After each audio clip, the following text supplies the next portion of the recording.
તારીખ 29/8/1997 લંડનમાં વાલ્મીકી રામાયણ અને તુલસી રામાયણ ઉપર તુલનાત્મક સમીક્ષા કરતું સ્વામી સચ્ચિદાનંદજીનું પ્રવચન, કેસેટ નંબર 4।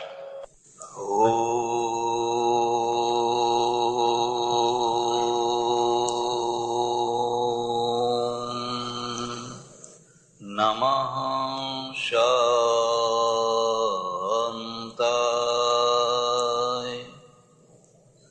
તેજસે।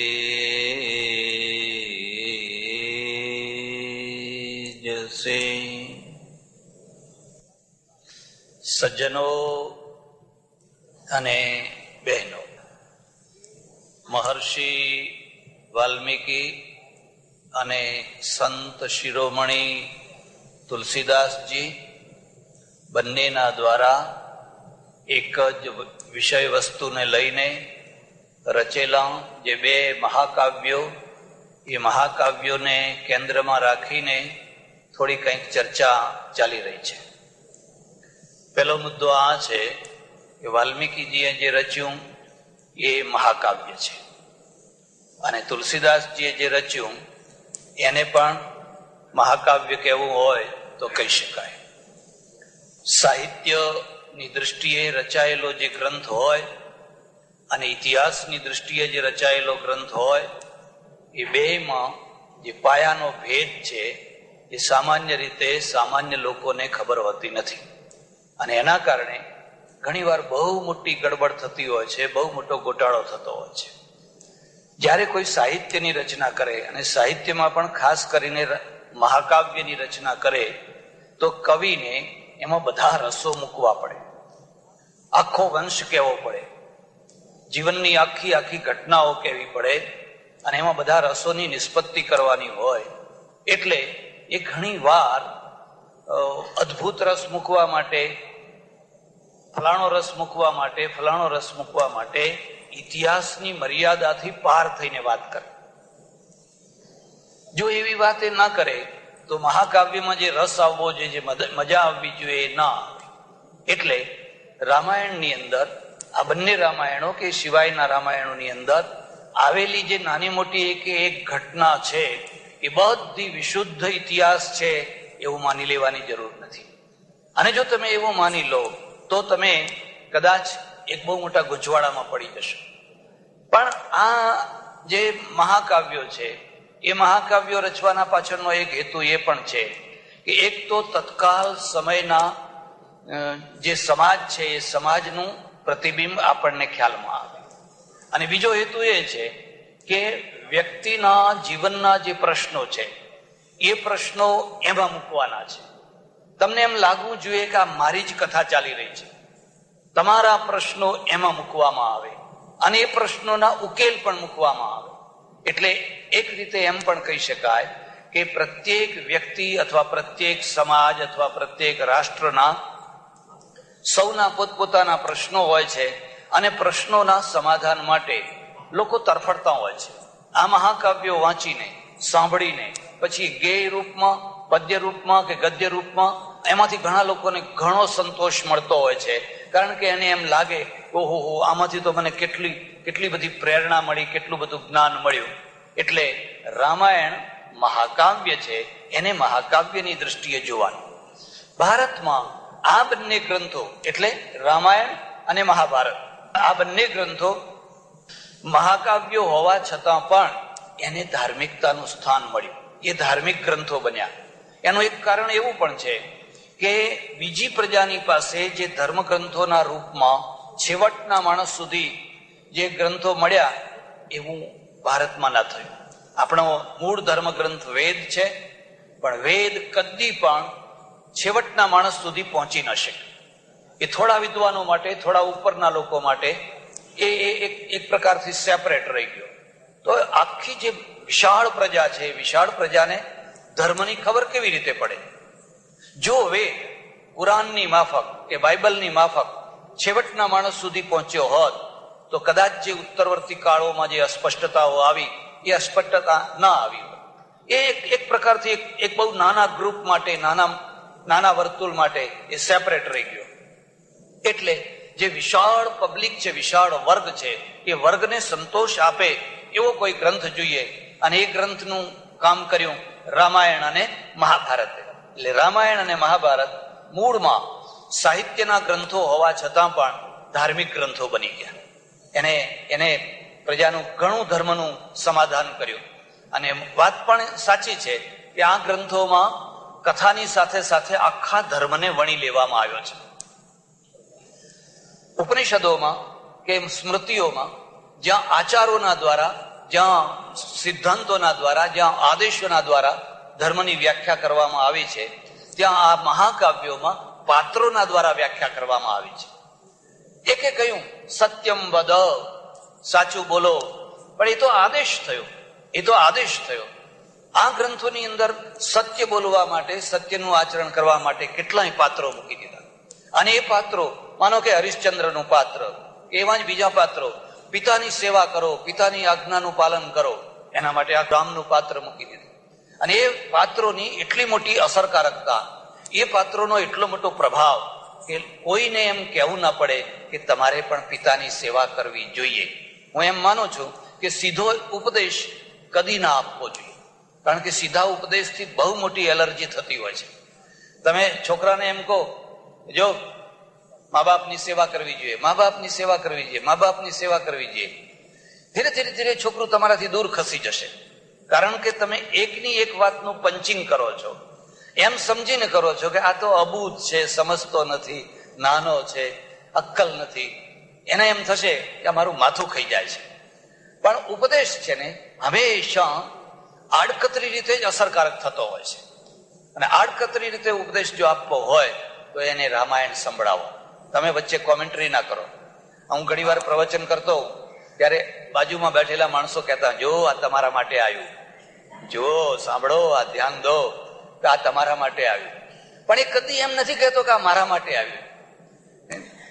એ પછી એના બાજુનો હોય કે લે આ તારા માટે આવ્યું. એમ ઉપદેશ છે એ હંમેશા આડકતરો હોય તો જ એની અસર થતી હોય છે. એટલે રામાયણ છે, એ રામાયણમાં શું છે? કથા છે. પણ કથા શા માટે છે? પ્રશ્નો ઉકેલવા માટે છે, પ્રશ્નો સમજાવવા માટે છે. અને પ્રશ્નો શું છે? આખું જીવન પ્રશ્નોથી ભરેલું છે. એક જ વસ્તુને પ્રશ્નો નથી હોતા. એનું નામ છે મળદું. મળદું એને તમે ગમે ત્યાં નાખો, ગમે ત્યાં બાળો, ગમે ત્યાં દાટો, ગમે ત્યાં ગમે તે કરો, એ કદી ફરિયાદ નથી કરતું કે અરે રે હું નગર શેઠ હતો અને તમે મારી આ દશા કરી. મળદાને જ પ્રશ્ન નથી હોતા. જીવતા માણસોને તો પ્રશ્નો હોય જ છે. એથી વધારે તમને એમ કહું કે જો વ્યક્તિને મહાન બનાવવો હોય અને આખી પ્રજાને મહાન બનાવવી હોય તો એના માટેનો એક જ રસ્તો છે કે એના સામે મોટા મોટા પ્રશ્નો મૂકો. મોટા મોટા પ્રશ્નો મૂકો.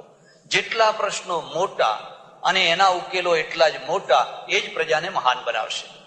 અને પ્રજાને જો વામન બનાવી દેવી હોય, નાની બનાવી દેવી હોય તો એને બહુ નાના પ્રશ્નોમાં જીવન જીવતી કરી લો. બસ બહુ નાના પ્રશ્નોમાં અડધો રોટલો ખાઈ લો ને ભાઈ, જ્યાં જગ્યા મળે ત્યાં પડ્યા રહો ને, કાલ મરી જવું છે.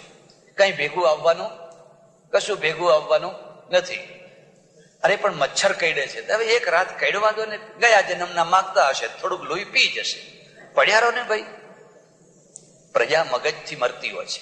તમે એને નાના પ્રશ્નો આપી દો, નાના લક્ષ્યો આપી દો, નાના હેતુઓ આપી દો, બસ એ કદી મોટી નહીં થઈ શકે.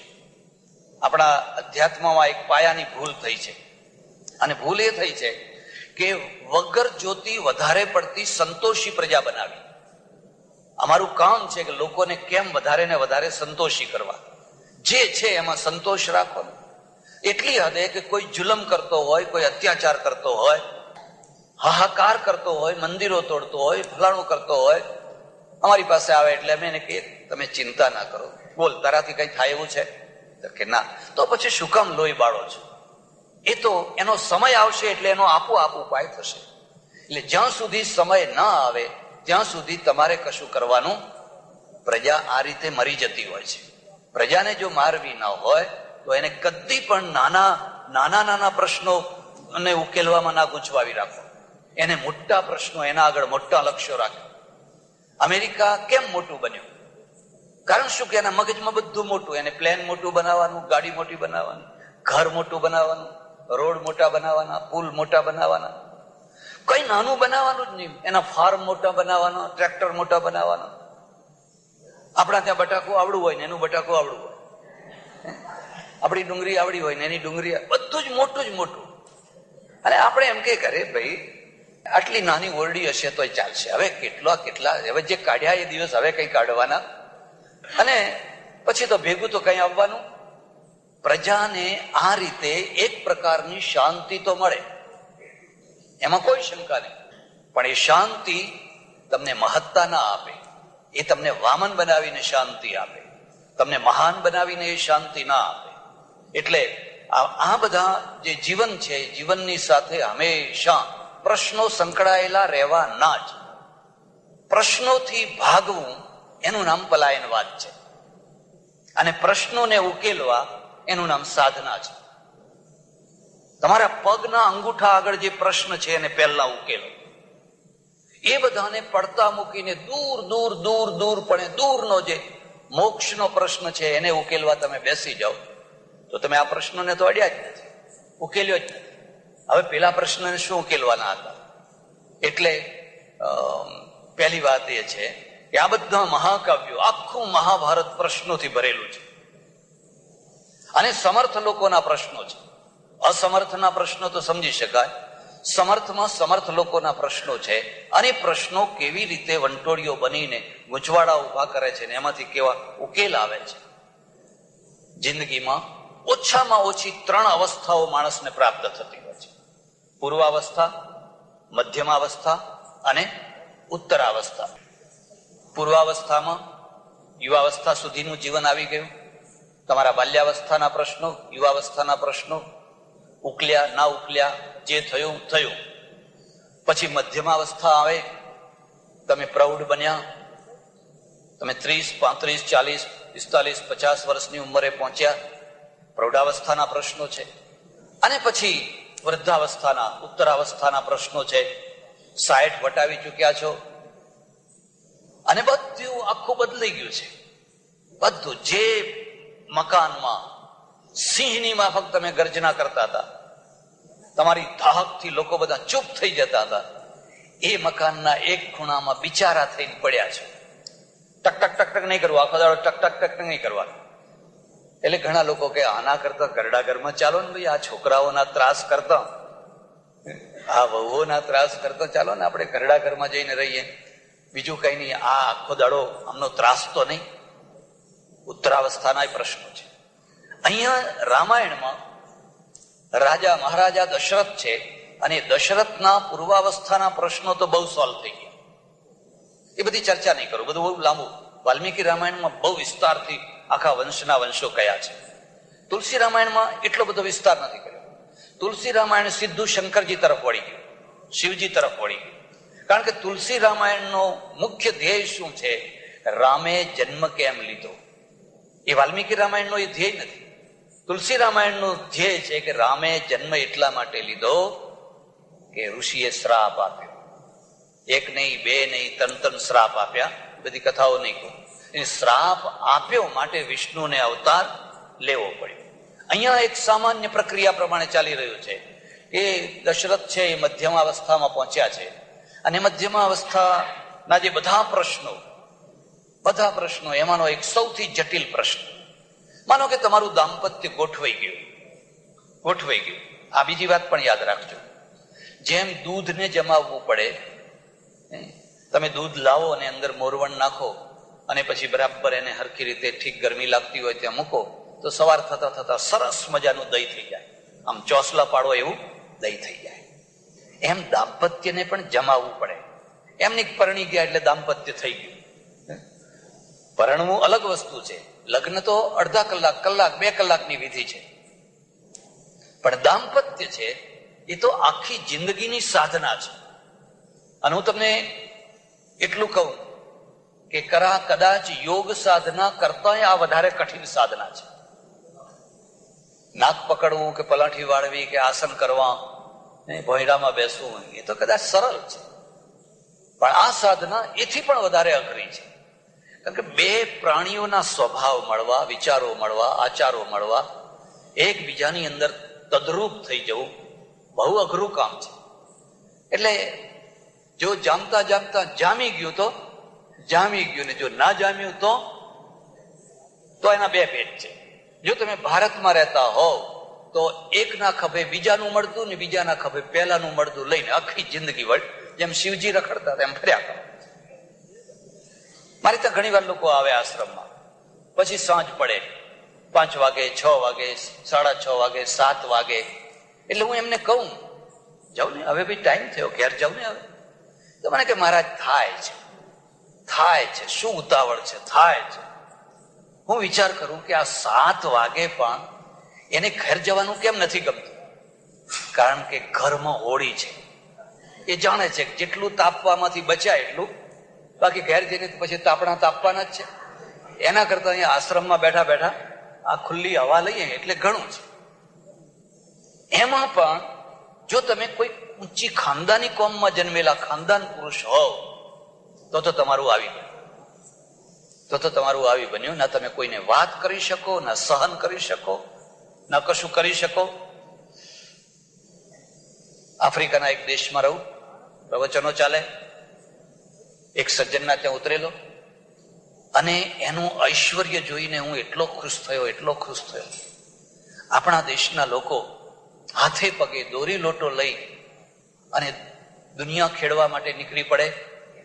અજાણી જગ્યામાં, પારકી જગ્યામાં કેટલી મુસીબતો, કેટલી વિટંબણાઓના વચ્ચે એ માંદ અંગૂઠો ટેકવે અને ધીરે ધીરે ધીરે ધીરે પછી એટલા સુખી થાય, એટલું ઐશ્વર્ય ભેગું કરે. તો બહુ ઐશ્વર્ય. એની ગાડીઓ જોઈએ ને તો આમ હાથણી જેવી પેલી મોટી મોટી અમેરિકન ગાડીઓ, આમ ઝૂલતી ગાડીઓ.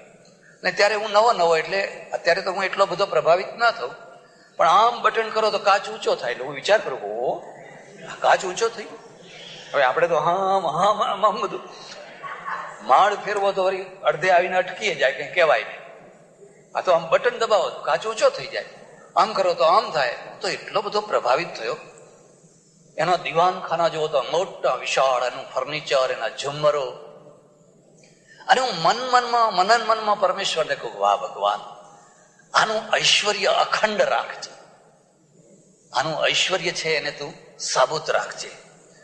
દુઃખ પછી સુખ આવે ને તો બહુ આનંદ આવે, પણ સુખ પછી જો દુઃખ આવે, બસ ઓહો, એ દિવસો કાઢવા બહુ કઠિન છે. એના કરતા વચ્ચે સુખ ના આવ્યું હોય તો સારું. 10-11 દિવસ થયા હશે, રાત્રે 11 વાગે પ્રવચન કરીને આવીએ અને એની પેલી ગાડી ચલાવે માણસે બહુ સારો માણસ. એટલે થોડી વાર દીવાનખાનામાં બેસીએ, પછી હું મારા રૂમમાં જઈને આરામ કરું. તો હું બેઠો, ઉઠવાની તૈયારી, મેં કહું ચાલો ત્યારે હવે આરામ કરીએ. મારો હાથ પકડીને જેમ નાનું છોકરું રડે એમ ધીધિયાવીને રડી પડી. ડુસકે ને આ શું કરો છો, શું થયું છે? મને કે આજ તમે જે બધી કથા કરીને મારા ઘરની જ કરી. મને એક ડર પણ એ લાગે કે ઘણી વાર લોકોને કઈ બંધ બેસતું ના આવી જાય. પહેલા લાગતો, હવે પછી હું લોકોને કહું છું કે ભાઈ બંધ બેસતી પાઘડી પહેરી લેવાની છૂટ છે. તમને જે બંધ બેસતી પાઘડી આવે ને રાજી ખુશીથી પહેરજો, કોઈના ઉપર કઈ મનાઈ. તમે શું મને કે સ્વામીજી, દુનિયાનો દુઃખીમાં દુઃખી હું માણસ છું, મારા જેવો દુનિયાનો કોઈ દુઃખી માણસ નહીં હોય. અરે રે, હું તો કેટલા દિવસથી કહું છું કે વાહ આનું ઐશ્વર્ય, વાહ એની ગાડીઓ, વાહ એના ઝુમ્મરો, વાહ એનું ફર્નિચર, અને તું દુઃખી છે. હું સમજો કે કોઈ ફેક્ટરીઓ છે ને એમાં કઈ ખોટ ચાલતી હશે ને આ લોકોને કરોડોનું નુકસાન થાય. હોય તો હોય, હવે 6 મહિનામાં પાછું સારું થઈ જાય. મને કે ના, પૈસે ટકે દુઃખી નથી, પૈસે ટકે તો મને બહુ પૈસા છે. ત્યારે તારે દુઃખ શું છે? અને એને જે દુઃખ કહ્યું મારાથી આ સભામાં કદાચ કહેવાય.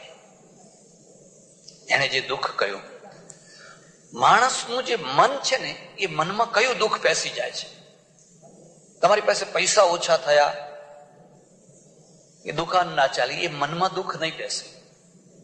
દુઃખ થશે પણ એ તમારા હૃદયમાં એ દુઃખ નહીં બહુ પેસે. એણે જે કહ્યું એનો સાર એટલો છે કે મારા જે બાળકો છે એમાં એક કેમાં મારું લોહી નથી, એક કેમાં મારું લોહી નથી.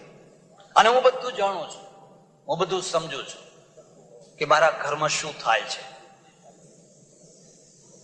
મેં આત્મહત્યા કરવા માટે 3 વાર પ્રયત્ન કર્યો, પણ અભાગ્યાને મોત ના. અને અમે ખાનદાન લોકો, જો સામાન્ય લોકો હોત તો માર ધાર્યું, કર ટચકા, પછી તું જા જેલમાં, પ્રશ્નનો ઉકેલ. અમારાથી નથી એ થતું, નથી આ થતું, નથી જીવાતું, નથી મરાતું. અને હું દુખી છું. અને મેં મનમાં કહ્યું કે હારું થજો ભગવાન, તે મને આ લાઈને વાળી દીધી. આ તો આ બંગલા જોઈને આપણે રાજી થઈએ, અને પછી આ જુઓ 11 વાગે કેવું રડી રહ્યો છે. એના ઘરમાં એ જે રીતે જીવી રહ્યો છે, અસહ્ય વેદના. એને સહ્ય વેદના નહીં, અસહ્ય વેદના. તો માનો કે તમારું દાંપત્ય જામી ગયું, આવો કોઈ વિક્ષેપ ન થયો, આવો કોઈ વિઘ્ન ન આવ્યું. તમે ભાગ્યશાળી કે પતિ અને પત્ની બંને ડાયા નીકળ્યા, શાણા નીકળ્યા, અને આ બધા ભયસ્થાનોથી પોતાની જાતને બચાવી લીધી. અને બચાવી લીધી એટલે તમારું દાંપત્ય જામી ગયું. જે ડાયા નતા, જે છીછરા હતા, જેમાં ડીપનેસ નથી, જેમાં ઉડાણ નતું, જેમાં ગંભીરતા નતા, જે જીવનને માત્ર રમત સમજતા હતા, એક ખેલ સમજતા હતા, અને ખેલ ખેલતા ખેલતા ખેલતા બરબાદ થઈ ગયા. હવે નથી અહીંના રહ્યા, નથી અહીંના રહ્યા, નથી અહીંના રહ્યા. એ તો દુખી છે. દશરથ છે, એનું દાંપત્ય સરસ જામ્યું છે, પણ છતાં મધ્યમાવસ્થાનો એક બહુ મોટો પ્રશ્ન, અને એ પ્રશ્ન છે સંતાન ન થવું. સંતાન ન થવું. દશરથે જોયું કે સંતાન નથી થતું, તો ચાલો બીજી વાર પરણો, તોય સંતાન ન થયું. તો ચાલો ત્રીજી વાર પરણો, તોય સંતાન ન થયું. કોઈને ઉપદેશ દેવો હોય કે હવે સંતાન થયું તો શું ન થયું, તો બહુ સરળ છે. પણ જયારે સ્વયં પોતાની જિંદગીમાં એ અનુભવ કરવાનો થાય તો એ અનુભવ કેટલો વિકટ છે. કારણ મધ્યમાવસ્થાનો આ મોટો પ્રોબ્લેમ, મોટો પ્રશ્ન છે. અને આ પુરુષના પ્રશ્ન કરતા સ્ત્રીનો પ્રશ્ન ઘણો મોટો છે. પુરુષ કદાચ કમાવા માટે જન્મ્યો છે, રાજપાટ કરવા માટે જન્મ્યો છે, યુદ્ધો કરવા માટે જન્મ્યો છે. પુરુષની મહત્વાકાંક્ષાના ઘણા ક્ષેત્રો છે, પણ સ્ત્રીની જે મહત્વાકાંક્ષા છે એમાંની એક લાગણી સભર, અને એની 2 મહત્વાકાંક્ષાઓ બંને લાગણી સભર છે. એની પહેલી મહત્વાકાંક્ષા છે મને મનગમતો પતિ મળે. બસ અડધું લક્ષ્ય પૂરું થઈ ગયું. પછી શું, એના પગલે પગલે હું ચાલીશ. પછી ક્યાં રહેવું, શું કરવું, એ બધું એ જાણે, પણ મને મનગમતો પતિ મળે. અને બીજી મહત્વાકાંક્ષા છે મારો ખોળો ભરેલો હોય, હું ખાલી ખોળાની ન હોઉં, મારો ખોળો ભરેલો હોય. અને ખોળાની અંદર એક બાળક રમતું હોય, ખેલતું હોય, કૂદતું હોય, ઉછળતું હોય. કોણે ઉપદેશ આપ્યો છે? તમે જુઓ, જેણે રચના કરી છે ને એને માત્ર મિકેનિકલ રચના નથી કરી, માત્ર શારીરિક રચના નથી કરી. એને રચનામાં લાગણીઓ મૂકી છે, આવેગો મૂક્યા છે. શરીર એ માત્ર કોઈ મશીન નથી, પણ એ મશીનની અંદર તીવ્ર અરમાનો છે, ઉમંગો છે, આકાંક્ષાઓ છે, લાગણીઓ છે. અરે રે, એને ખોળો ભરાયો, પેલાને ખોળો ભરાયો, એને ખોળો ભરાયો. અને એ છોકરાને જોઈ લલચાય. અને પેલી જે છોકરાવાળી બહેનો હોય ને એ જાણી કરીને એને લલચાવે, જાણી કરીને લલચાવે. તો તારા પાસે છે, તારી પાસે છે. સ્ત્રીનું મન પકડ્યું ના રહે. પછી શું, દેરીએ દીવા કરે, દેરીએ. તમે એને કોઈ ઉપાય બતાવો, કોઈ પ્રયત્ન બતાવો, તમે દોરા ધાગા, મંતર જંતર તંતર, હોમ હવન, વ્રત ઉપવાસ, તમે કહો આ ગાંડપણ છે. ભાઈ ગાંડપણ જ છે, પણ પેલા પરમેશ્વરે અંદર એક બહુ મોટી ઝંખના મૂકી છે, બહુ મોટી ઝંખના મૂકી છે. મારો ખોળો ભરાય, મારો ખોળો ભરાય, મારો ખોળો ભરાય. એક વાત. બીજી વાત છે, તમારી પાસે વિપુલ સંપત્તિ છે, બહુ મોટું સામ્રાજ્ય છે, બહુ મોટું એસ્ટેટ છે, અને તમારી ઢળતી અવસ્થા આવી છે. તમારી પાસે યોગ્ય વારસદાર નથી. તમે કદી નિશ્ચિંત ના રહી શકો. તમે 1000 સપ્તાહો સાંભળો, 1000 કથાઓ સાંભળો, તમે કદી નિશ્ચિંત ના રહી શકો. આટલું મોટું એસ્ટેટ, આટલું મોટું ઐશ્વર્ય, એનું થશે શું? નહીં હોવું ત્યારે થશે શું? અને અમારે કોને આપવું, કોને સોંપવું? એટલે કુદરતે એક વ્યવસ્થા કરી. આત્મા વૈ જાયતે પુત્ર, આત્મા વૈ જાયતે પુત્ર. હું પોતે જ પુત્ર રૂપમાંથી જન્મ્યો, પેદા થયો. કેટલું સેંકડો હજારો વર્ષ પહેલા આ વાક્ય લખેલું છે.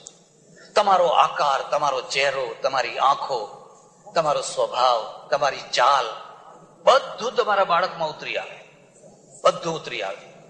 અને તમે જોઈને કઈ રાજી થાવ, કઈ રાજી થાવ, કઈ રાજી થાવ, કઈ ખુશ થાવ. બસ એક તૃપ્તિ, એક સંતોષ. બસ ભગવાન એમને હવે લીલી વાડી આપે.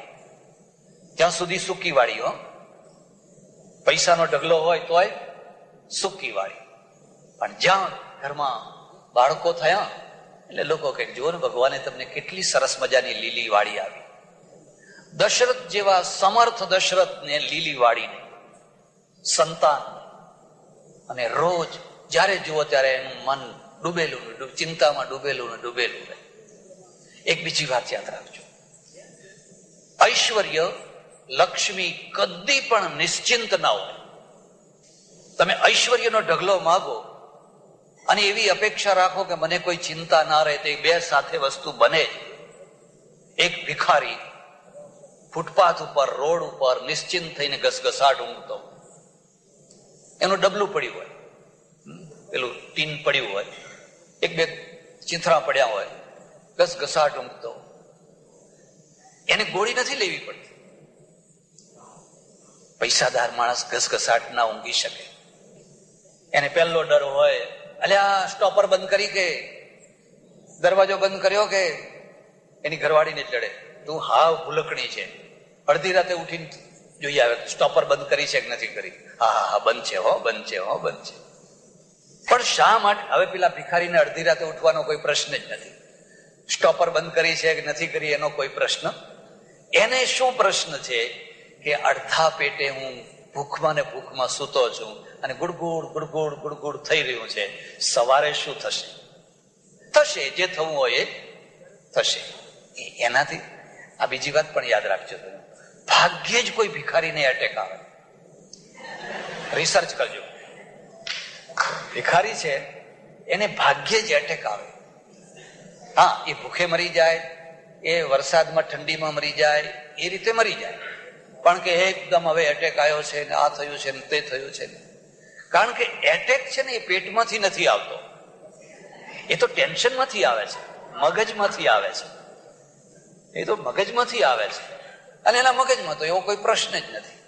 અરે 2-4 ભિખારીઓ ભેગા થાય, તમે કોઈ વાર બેઠા બેઠા નિરીક્ષણ કરો, કઈ અડધી અડધી બીડીઓ પીવે, 2 ફૂંક પેલો મારે, 2 ફૂંક પેલો મારે, 2 ફૂંક પેલો લગાવે, લાવ લાવ, ગાળો બોલે, દેતા નહીં હે, ક્યાં હે, એમ કરે. અડધા ભજીયા એ ખાય, અડધી રકાબી ચાય પીવે. ભિખારીને ભાગ્યે જ એટેક આવે. અને બીજી વાત પણ તમને કહું, ભિખારીને ભાગ્યે જ કોઈ આત્મહત્યા કરતા જોયો હશે કે આ ભિખારીએ આત્મહત્યા કરી? ભિખારી આત્મહત્યા ના કરે. આત્મહત્યા કોણ કરે? જેની પાસે ઘણું છે, જેની પાસે ઘણું છે. કાં તો એ લાગણીઓના તીવ્ર આવેગમાં આત્મહત્યા કરે, કાં તો પછી જીવનની અવ્યવસ્થાનો ભાર એટલો મોટો થઈ જાય કે ભારને એ સહન ન કરી શકે, એમાં એ આત્મહત્યા કરે. ભિખારી ભૂખે મરી જાય પણ આત્મહત્યા ના કરે. ત્રીજી વાત કહું છું, યાદ રાખજો, જેને આબરૂ ના હોય ને, બિલકુલ આબરૂ ના હોય, એ કદી આત્મહત્યા ના કરે. એ કદી આત્મહત્યા ના કરે. એને કોઈ પ્રશ્ન જ નથી. તમારે જેમ બોલવું હોય એમ બોલો, જેમ છાપવું હોય એમ છાપો, જે લખવું હોય લખો. એ કદી આત્મહત્યા ના કરે. ઉલટો હોય તો રાજી થાય, આવું લખજો, આવું લખજો જરા સારું, અમારી પ્રસિદ્ધિ. સૌથી વધુમાં વધુ ટેન્શન કોને થતું હોય છે? જેમ જેમ તમારું આબરૂનું પ્રમાણ મોટું થતું જાય, જેમ જેમ તમારા ઐશ્વર્યનું પ્રમાણ મોટું થતું જાય, ઐશ્વર્ય અને આબરૂ બે ભેગા મળીને મોટા થતા જાય, એમ એમ તમારું ટેન્શન મોટું થતું જાય, તમારા મગજ ઉપરનો ભાર મોટો થાય. પેલો મજૂર છે ને 5 મણની ગુણ ઉચકે છે, ખભા ઉપર લાકડા ઉચકે છે, એ બોજ છે. તમે એ બોજ નથી ઉચકી શકતા, પણ તમારું મગજ છે ને એ તો કરોડો કરોડો કરોડો ટનનો બોજ ઉચકે છે, કરોડો ટનનો બોજ ઉચકે છે. અને એ બોજનું નામ છે ટેન્શન, ભાર, મગજ ઉપરનો ભાર. અમે કહીએ કે ભાઈ શું કામ એવો ભાર રાખો છો? પણ શું કરીએ, હવે ભાર છે. દશરથના મગજ ઉપર પણ ભાર છે. એકે એક વસ્તુને જુએ છે અને કહે છે કે હું નહીં હોઉં ત્યારે આનું શું થશે? આટલા સરસ ઘોડા, આટલા સરસ હાથી, આ બધી રાણીઓ, આ બધા બંગલાઓ, ઉનાળાનો જુદો, શિયાળાનો જુદો, ચોમાસાનો જુદો, આટલા બધા રથો, હું નહીં હોઉં ત્યારે શું થશે? અને જે થશે એ મને ગમશે નહીં. એટલે એના મગજ ત્યારે આ બધાની વ્યવસ્થા શું છે? આ બધાની વ્યવસ્થા છે કુદરતી વ્યવસ્થા. તમારા વંશમાં એક બાળક, અને બાળક છે ને આ બધો ભાર ઉપાડી. મધ્યમાવસ્થા પાર થતા થતા તમને એક એવો માણસ મળે કે તમારા બધા ભારને પોતાના ખભા ઉપર ઉપાડી લે અને તમે હોંશે હોંશે એ ખભા ઉપર ભાર મૂકી દો. અરે તમે તો સ્વર્ગમાં જીવો છો. તમને એક ખભો મળ્યો, તમારો ભાર ઉપાડનારો એક તમને ખભો મળ્યો. તમે 80 પહોંચ્યા છો, 85 પહોંચ્યા છો, તમારે જાતે ભાર ઉપાડવો પડે, કોઈ ખભો જ નથી. તમે ઈચ્છો છો કે હું મારો ભાર કોઈના ખભા ઉપર મૂકું, પણ એવો ખભો છે કે કોના ઉપર હું આ ભાર મૂકું? અને હવે એ ઝૂરી ઝૂરીને, દુઃખી થઈ થઈને, ચિંતામાં, વ્યગ્રતામાં, વ્યાકુળતામાં તમે જ્યારે જુઓ ત્યારે ઉતરેલા ચહેરે, અંદર ને અંદર ઉતરેલો માણસ ગમગીન થઈને જીવન જીવ્યા કરતો હશે. દશરથની આ દશા છે. એક બીજી વાત પણ યાદ રાખજો, જેને સંતાન નથી એને પ્રશ્ન છે, પણ જેને સંતાન છે પણ કુપાત્ર છે, એને આના કરતા મોટો પ્રશ્ન છે. તમે કોઈ ભાગવતની ઉત્થાનિકા જોજો, શ્રીમદ ભાગવતના મહાત્મામાં લખેલી જે વાતો છે જોજો, અને એમાં આત્મદેવ નામનો બ્રાહ્મણ છે ને એ આત્મહત્યા કરવા જાય છે. મરી જવું, આના કરતા તો મરી જવું સારું. એક બીજી વાત પણ એવી છે કે લોકો તમને શાંતિથી દુઃખી થઈને પણ જીવવાના. આપણા ત્યાંની પદ્ધતિ એવી છે કે દુઃખી માણસ હોય, દાઝેલો માણસ હોય, એના ઉપર મીઠું ભભરાવો, મલમ નહીં, મીઠું ભભરાવો. ઘણા લોકોના ગજવામાં તમે જોજો કાયમ મીઠું રાખે. જરાક ખબર પડે કે અહીં કઈ ખાવ થયેલો છે કે આ દાઝેલો છે, થોડુંક ભભરાઈ આવે, ઘરના ખર્ચે. બહુ થોડા લોકો મલમ લઈને ફરતા હોય છે, આશ્વાસનનો મલમ. અરે આ તો વાંચ્યા હવા, અરે આજ કોનું મોઢું જોયું તું, એ પેલો સાંભળે એવું બોલવાનું. આજ મારો દિવસ આખો ખરાબ થયો, કોનું મોઢું જોયું? એટલે પેલો બીજો હોય ને કે કોઈ વાંચ્યાનું જોયું હશે. અને પેલાની શું દશા થાય, એ સાંભળનારની શું દશા, કેટલું મીઠું તમે ભભરાવી દીધું. એટલે ત્રાસી ગયો, દુઃખી થઈ ગયો. અને દુઃખી થઈ ગયો એટલે એને નક્કી કર્યું કે હવે આના કરતા તો મરી જવું સારું છે. એ મરવા માટે પહોંચ્યો, નદી કૂદી પડું નદીમાં. યોગાનું યોગ, ત્યાં એક સંન્યાસી આવેલા અને સ્નાન કરવા આવેલા. એટલે આ બ્રાહ્મણ થોડો જરા સંસ્કારી, એટલે પેલા સંન્યાસીએ પૂછ્યું કે ભાઈ તું કેમ આવ્યો છે? કે મહારાજ હું બહુ દુઃખી છું, આત્મહત્યા કરવા માટે આવ્યો છું. એક કામ કર, આત્મહત્યા ના કરીશ, મારા ભેગો ચાલ, સંન્યાસી થઈ જાય. સંન્યાસે સુખમાસ્યતામ. અરે જિંદગીના બધા દરવાજા બંધ થઈ ગયા હોય, બધા રસ્તામાં નિષ્ફળતા મળી હોય, કોઈ જગ્યાએ કઈ તમને કોઈ આશરો આધાર ના દેખાતો હોય, આ લાઈન પણ અજમાવી જુઓ.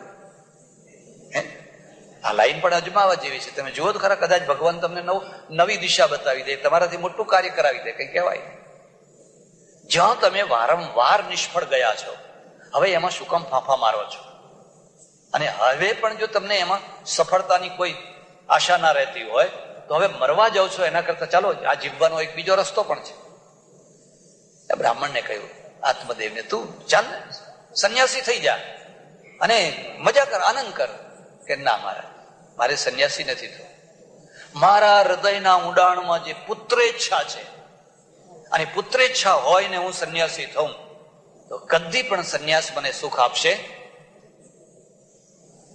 આ મુદ્દાને યાદ રાખજો. હું કાશીમાં રહું અને અમારા આશ્રમમાં એક બિહારમાંથી એક સજ્જન આવ્યા, 35-40 વર્ષની ઉંમર, અને આવતાની સાથે જ કે બસ મારે સંન્યાસ લેવો છે. સંસાર મેં કુછ નહીં, સંસારમાં કોઈ, બધા સ્વાર્થના જ સગા છે, બધું જોઈ લીધું, બધું અનુભવી લીધું, મારે આજ ને આજ સંન્યાસ લેવો છે. એટલે અમારે વૃદ્ધ સ્વામી હતા, એમણે કહ્યું ભાઈ આજને આજ શું કામ ઉતાવળ કરે છે, તું 2 દિવસ 4 દિવસ 10 દિવસ રહે, પછી એનો સમય આવશે ત્યારે સંન્યાસ આપશે. એટલે રહ્યો. 3જો દિવસ થયો હશે અને રાતના 10 વાગ્યા હશે, અમે 8-10 જણા બેઠા બેઠા કઈ ચર્ચા કરતા હતા. ત્યાં માણસ આવ્યો, આવીને રડી પડ્યો, અને રડી પડ્યો ને પછી કહે છે સરકાર હમરા મન નાખે લગલા.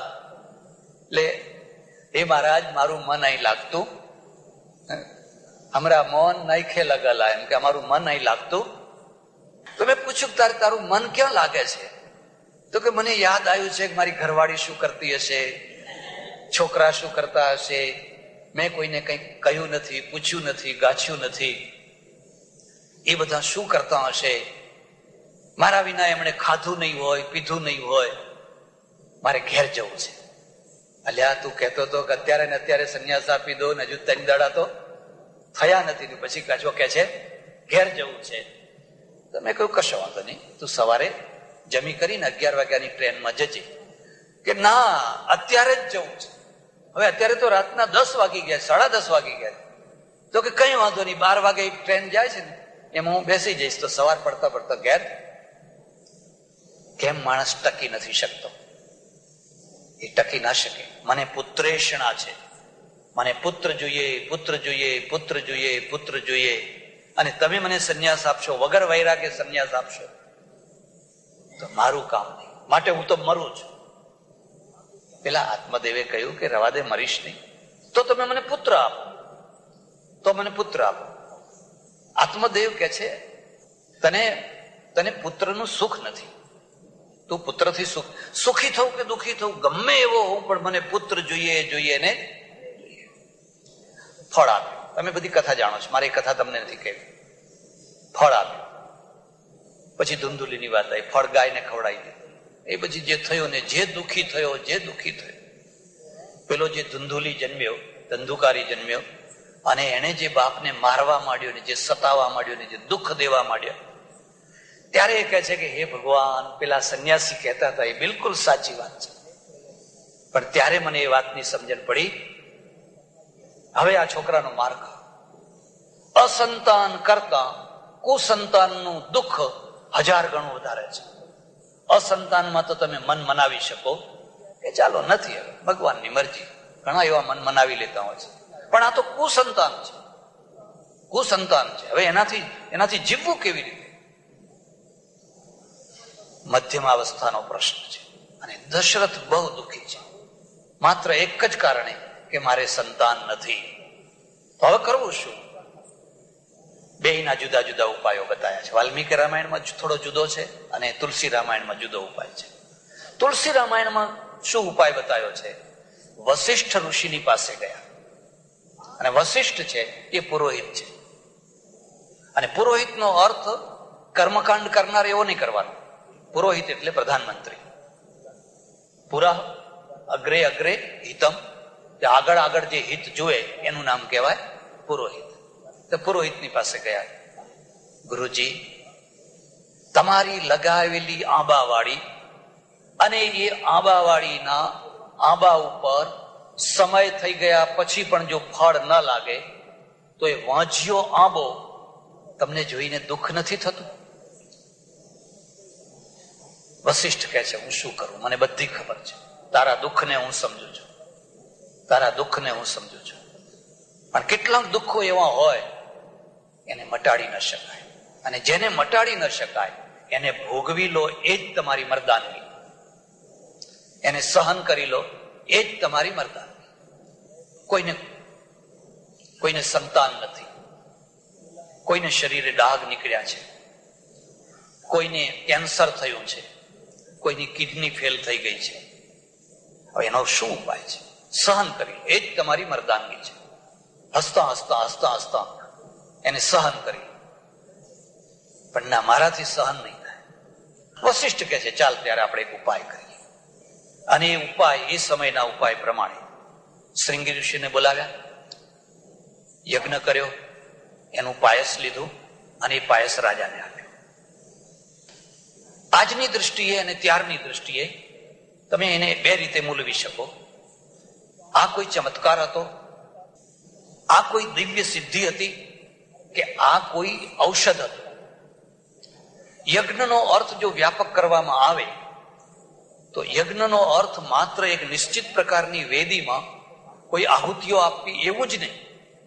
હંમેશા યજ્ઞનો અર્થ બદલતો રહ્યો છે. બુદ્ધના સમયનો જે યજ્ઞ હતો પશુવેદી, પશુ બલિદાનનો, એ આગળ જતા બદલાઈ ગયો. અને બદલાતા બદલાતા બદલાતા એ આખા યજ્ઞનો અર્થ છે, આવી તમે જુઓ છો તો ગાંધી યુગમાં બિલકુલ બદલાઈ ગયો. ગાંધીજીએ કોઈ યજ્ઞ ન કર્યા, અને છતાં ઘણા યજ્ઞો કર્યા. પણ એમણે જે યજ્ઞો કર્યા એ કયા યજ્ઞો કર્યા? નેત્ર યજ્ઞ, દંત યજ્ઞ, ગ્રામ સફાઈ યજ્ઞ, રોજીનો યજ્ઞ, આવા બધા ઘણા કયા રચનાત્મક કાર્ય, જેનાથી પ્રજાના પ્રશ્નો ઉકેલાય. એ ઉકેલવાની જે પ્રક્રિયા છે એ યજ્ઞ જ છે. પ્રજાના પ્રશ્નો ઉકેલાવા જોઈએ.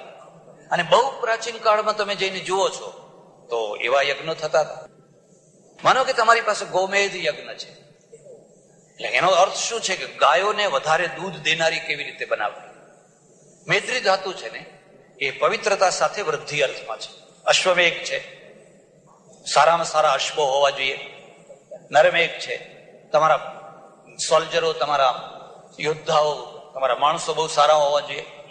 આ બધું સુધારવાથી સુધરે છે અને બગાડવાથી બગડે છે. અમેરિકા એનું ઉદાહરણ છે. અમેરિકા એનું ઉદાહરણ છે. અનાજ સુધારવાથી સુધારી શકાય છે, ફળોને સુધારવાથી સુધારી શકાય છે, નસલો, કૂતરાની, ઘોડાની, ગાયોની નસલો સુધારવાથી સુધારી શકાય છે. અને જ્યારે તમે આ બધું સુધારો છો ત્યારે તમે રાષ્ટ્રના પ્રશ્નો ઉકેલો છો. અને આ પ્રશ્નો ઉકેલવાની જે પ્રક્રિયા છે ને એને યજ્ઞ કયો છે. એનું નામ છે યજ્ઞ. ઉત્તરવર્તી કાળમાં પછી યજ્ઞનો બહુ સીમિત ને સંકુચિત અર્થ થયો અને એમ જ કહ્યું કે આ બધા ભેગા થઈ અને કંઈક સ્વાહા સ્વાહા સ્વાહા કરો તો એનું નામ છે યજ્ઞ. આ સંકુચિત અર્થ છે. અને એ સંકુચિત અર્થના કારણે ભારતમાં એટલો બધો વ્યય થયો અને થઈ રહ્યો છે. પ્રજાનો પ્રશ્ન કોઈ ઉકેલાતો નથી. વ્યય બહુ મોટો થઈ રહ્યો છે. તમે કદાચ નામ સાંભળ્યું હશે, દુલા ભાયા કાગ. કાગ, અરે શું ગજબની એની પાસે સર્જન શક્તિ છે. હું તમને ભલામણ કરું છું, એ ગામઠી ભાષામાં જેને પદો રચ્યા છે એ કાગને તમે વાંચજો. એને ગજબ લખ્યું છે. શિહોરમાં યજ્ઞ થાય મોટો, કદાચ કોઈને ખબર હોય. શિહોરમાં લક્ષચંડી યજ્ઞ થાય, બહુ મોટો યજ્ઞ થાય. અને યુધિષ્ઠિરના સમય પછી કોઈએ આવો યજ્ઞ નથી કર્યો. એમ કરીને એક યુપી તરફના બ્રહ્મચારીએ બહુ મોટો યજ્ઞ કર્યો. એના પરિણામ સ્વરૂપ હજુ પણ શિહોરના વેપારીઓનું દેવું બાકી છે. જે ઉધાર લઈ ગયેલા ને એ હજુ ચૂકવી શકાયું. હવે ચારે તરફ કુંડીઓ કુંડીઓ કુંડીઓ કુંડીઓ કુંડીઓ કુંડીઓ બધાને બેસાડી દીધેલા. પ્રજા છે ને એ તો માટીનો લૂંદો છે. તમે એને જે તરફ વાળો એ તરફ પડી જાય. બેસો યજ્ઞની કુંડી ઉપર કે ભલે મહારાજ. ગાંધીજીએ કહ્યું નહીં, હાથમાં ઝાડુ લો ને ગામ ચોખ્ખું કરો, તો કે ભલે મહારાજ. આ તો માટીનો લૂંદો છે. એનો ઘડવૈયો કેવો છે ને ઘડવૈયાની મહત્તા છે ચારે તરફ. હવે દુલા ભાયા કાગ આ યજ્ઞમાં આવ્યા અને કોઈ ઊંચી બેડી ઉપર બેઠેલા અને એમણે આ બધું જોયું અને જોયું ને કકડી ઉઠ્યું હૃદય. હૃદય કકડી ઉઠ્યું. એક બીજી વાત પણ યાદ રાખજો, સરસ્વતી છે ને એ 16 કળાએ ક્યારે ખીલતી હોય છે? જ્યારે 16 કળાએ નિર્ભય થતી હોય છે ત્યારે. કોઈને ખોટું લાગશે તો, પછી આમ પરિણામ આવશે તો, લોકો મને ગાળો દેશે તો, લોકો મારી નિંદા કરશે તો, ખલાસ. એ તો નિસ્તેજ સરસ્વતી છે, લોહી વિનાની, તેજ વિનાની. એ કાવ્ય કદી જીવતું નહીં. આનું હૃદય કકડી ઉઠ્યું એટલે એ જ ટાઈમે એને એક કાવ્યની રચના કરી, એક ગીતની, એક કવિતાની રચના કરી. યાદ રાખવા જેવું છે. ઈ ભાંડુ હજારો ગામડિયા, ઈ ભાંડુ હજારો ગામડિયા, આપણા ગામડિયા ભાંડુ, જે ગામડાઓમાં રહેનારા, જે જન્મતા રોગના ભોગ બન્યા, જે જન્મ્યા ત્યારથી જ રોગના ભોગ બન્યા, એના આંગણ ને શરણ થયા. કોઈ એને પૂછવા ના ગયું તું દુઃખી છે, તું સુખી છે, તને કઈ તકલીફ છે, કોઈ પૂછવા ના ગયું. અને એટલે બિચારા અકાળે જ મૃત્યુને શરણ થયા. હવે એનો પ્રકોપ ઉઠ્યો, હવે એનો પ્રકોપ જાગ્યો. અકાળે મૃત્યુને શરણ થયા. લાખો યજ્ઞ તણા ભડકે ભડકે, લાખો યજ્ઞ તણા ભડકે ભડકે, પેલા દીન જનોની ચિતા સળગે, પેલા દીન જનોની ચિતા સળગે. આ મને યજ્ઞોના ભડકા નથી દેખાયા, પેલા ગરીબ માણસોની આ ચિતા બળી રહી છે. ભારતીયો, ધાર્મિકો, તમે જાગો, તમે સમજો કે આ ભડકાથી તમારો કોઈ પ્રશ્ન ઉકેલાતો નથી. તમારે જે કરવાનું કામ છે એ તમે કરતા નથી, અને જેમાંથી કશું નથી થતું એના પાછળ તમે લાખો કરોડો રૂપિયા ભૂમી દો છો. એનાથી તો તમારું પતન થયું છે. કેમ ક્રિશ્ચિયાનિટી જંગલોમાં ફેલાય છે અને તમારું કેમ નથી ફેલાતું? કારણ કે તમને સાચો યજ્ઞ કરતા આવડતો નથી. જે દિવસે તમને સાચો યજ્ઞ કરતા આવડશે તે દિવસે તમારો બેડો પાર. પાયસાને રાણીઓના મંગળ દિવસો દેખાવા લાગ્યા, અને પછી રામનવમીના દિવસે જન્મ થયો. તમે વાલ્મીકી રામાયણ જોજો, બહુ સામાન્ય રીતે આ ઘટનાને વર્ણવી છે, બહુ સામાન્ય રીતે. પણ તુલસી રામાયણ છે ને, એની 16 કળાએ ખીલ્યું, 16 કળાએ. કારણ કે આ કોઈ સામાન્ય વ્યક્તિનો જન્મ થયો, આ તો પરાત્પર પરમેશ્વર અખંડ સચ્ચિદાનંદ ઘન બ્રહ્મ પરમાત્મા પોતે અવતર્યા છે. તુલસીના માટે તો અદ્ભુત પ્રસંગ છે. ભય પ્રગટ કૃપાલા, દીન દયાલા, કૌશલ્યા હિતકારી. દશરથ હિતકારી નહીં, કૌશલ્યા. અરે દશરથને તો પુત્ર વિના ચાલ, પણ કૌશલ્યાને ચાલતું. તમે આખો પ્રસંગ જોજો, એ એટલો અદ્ભુત, એટલો દિવ્ય પ્રસંગ એને વર્ણવ્યો છે. અને પછી જેને જે આવી એને ભેટ, ને કોઈને કઈ, ને કોઈને કઈ, ને કોઈને કઈ. રામાયણની જે સમીક્ષા છે એમાં એક વાત લોકોના ધ્યાનમાં નથી રહેતી, અને એ વાત છે એ મારે તમને કહેવાની છે. આ ચારેય ભાઈઓમાં સૌથી મોટા રામ, બીજા નંબરે ભરત, ત્રીજા નંબરે લક્ષ્મણ, અને ચોથા નંબરે શત્રુઘ્ન. પણ ચારે રામનવમીના દિવસે જન્મ્યા છે. ચારેયનો જન્મ એક જ રામનવમીના દિવસે થયો છે. હવે જો એક જ દિવસે જન્મ્યા હોય તો હવે નાના મોટા પણ કેટલું રહે? 2 કલાકનું, કલાકનું, 3 કલાકનું, અડધા કલાકનું, કેટલું રહે? પણ જયારે તમે ચિત્ર જુઓ છો તો રામને મોટા બતાવે છે અને લક્ષ્મણને નાના બતાવે છે. પેલું રામાયણ સિરિયલ આવ્યું એમાં પણ તમે જુઓ તો રામ મોટા છે ને લક્ષ્મણ. ખરેખર તો આ ચારે ચાર ભાઈઓ એક જ દિવસે જન્મ્યા છે, રામનવમીના દિવસે. હા, વાલ્મીકી રામાયણમાં એમના જે નક્ષત્રો છે, એટલે જે સમય છે એમાં થોડો ફેરફાર બતાવ્યો છે. એટલે સામાન્ય વ્યવહારિક બુદ્ધિથી તમે એમ કહી શકો કે આ ઉંમરમાં ચારે ચાર સરખા છે. કદાચ થોડો ઘણો ફરક હોય તો અડધા કલાકનો ફરક છે. અને હવે દશરથના આનંદનો કોઈ પાર નથી, આનંદનો કોઈ પાર. હર્ષ અને શોક, હર્ષ અને શોક, એનું નામ તો સંસાર છે. હર્ષ અને શોક સતત આ પ્રક્રિયા ચાલ્યા જ કરે, ચાલ્યા જ કરે, ચાલ્યા જ કરે. સતત શોક નહીં અને સતત હર્ષ. જો સતત હર્ષ રહે તો પણ જિંદગીમાં મજા ના આવે, અને સતત શોક રહે તો પણ જીવન જીવી શકાય. એટલે આ પ્રક્રિયા લોમ વિલોમ, લોમ વિલોમ, લોમ વિલોમ ચાલ્યા જ. પ્રશ્ન ઉકલી ગયો. હવે હું નહીં હોઉં, મારું મૃત્યુ થશે તો પણ મારું આ સમગ્ર આટલું વિશાળ એસ્ટેટ એ મારે કોને સોંપવું, હવે કોઈ પ્રશ્ન મારે તો એક દીકરો જોઈતો હતો, પણ એક દીકરાની જગ્યાએ ભગવાને મને 4 દીકરા. 4 કેટલા સરસ, કેટલા સુંદર છે. એક બીજી વાત યાદ, બાળકોને રમાડવામાં, બાલા બાળકોને રમાડવામાં જે સુખ મળે છે એ સુખ 7મા સ્વર્ગમાં પણ નથી. તુલસીદાસ, કાલિદાસ છે ને, કાલિદાસે એના ગ્રંથમાં લખ્યું છે, કાલિદાસે લખ્યું છે કે તમારું વાલું બાળક ધૂળથી ખરડાયેલું છે, લીંટ નીકળી રહ્યું, ગંધા, પણ એ આવીને જયારે તમારા ખોળામાં બેસે છે ને તમે એના માથા ઉપર હાથ ફેરવો, બસ એટલે તો લોકોને મરવું નથી ગમતું, એટલે તો લોકોને મરવું નથી ગમતું. અને એમાં ખાસ કરીને ઘરડા માણસોને મરવું નથી ગમતું. જુવાન માણસોને મારવું હોય તો બહુ આસાનીથી મરી જાય. આખી આઝાદી લડત જોજો ને તમે. ભગતસિંહ જુવાવસ્થામાં ફાંસીએ ચડ્યા, રાજગુરુ ચડ્યા, કોઈ ઘરડો માણસ ના ચડ્યો, કોઈ ઘરડો માણસ ના ચડ્યો. ઘરડો માણસ શું કે, જાઓ તમે જાઓ, હા હું પાછળ ઉભો છું. જે સાહસ, શૌર્ય, એ મરી ફીટવાની, અહીંયા તમે જોજો આ સાહસ કરનારા બધા છે, પર્વતો ઉપર ચડનારા, દરિયામાં, બે, એ પેલા જુવાવસ્થામાં થાય. વૃદ્ધાવસ્થામાં મરવું ના ગમે. એટલે બાળકોને રમાડવામાં કઈ આનંદ આવે, કઈ આનંદ આવે, કઈ આનંદ આવે.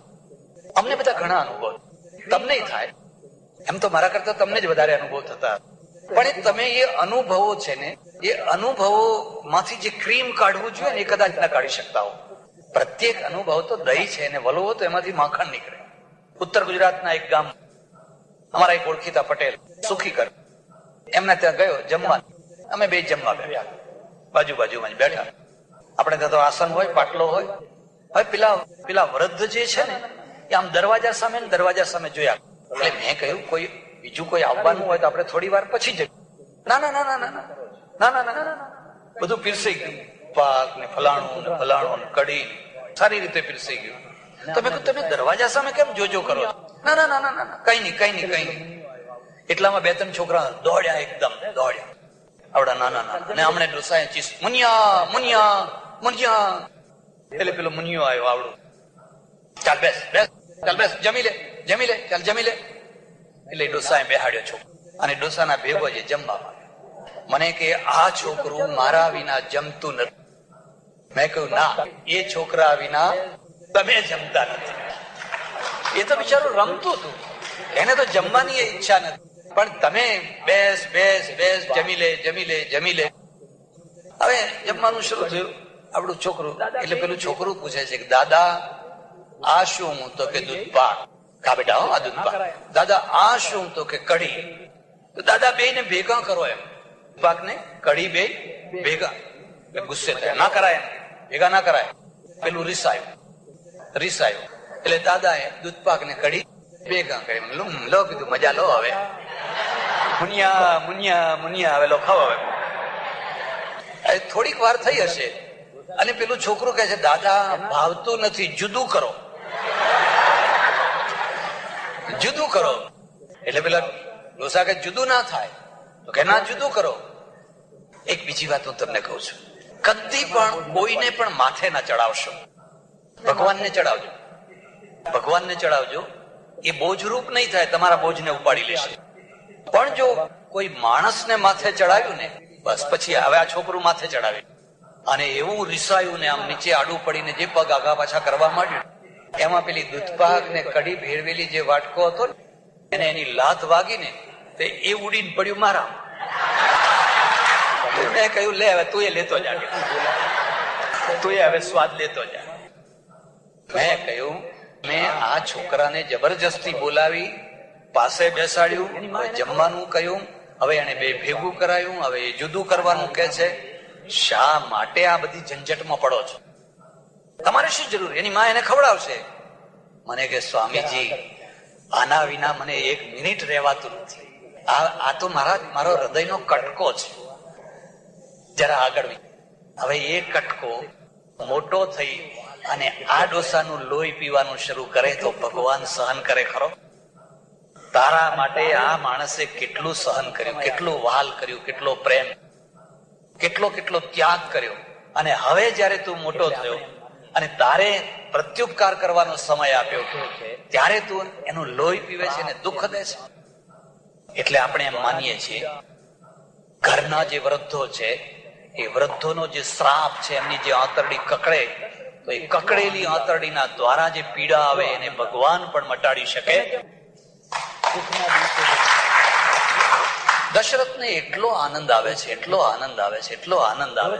પણ મેં જેમ તમને કહ્યું ને, સુખના દિવસો જતા કઈ વાર લાગતી, સુખના દિવસો તો બહુ જલ્દી ચાલ્યા. જોત જોતામાં રામ 16 વર્ષના થયા. હવે 16 વર્ષ પૂરા થવાની તૈયારી છે અને ત્યાં અચિંતાના એક દિવસે દુઃખના સમાચાર આવ્યા. અચિંતાના એક દુઃખના સમાચાર આવ્યા. કોઈ આવીને સમાચાર આપ્યા કે વિશ્વામિત્ર ઋષિ આવ્યા છે.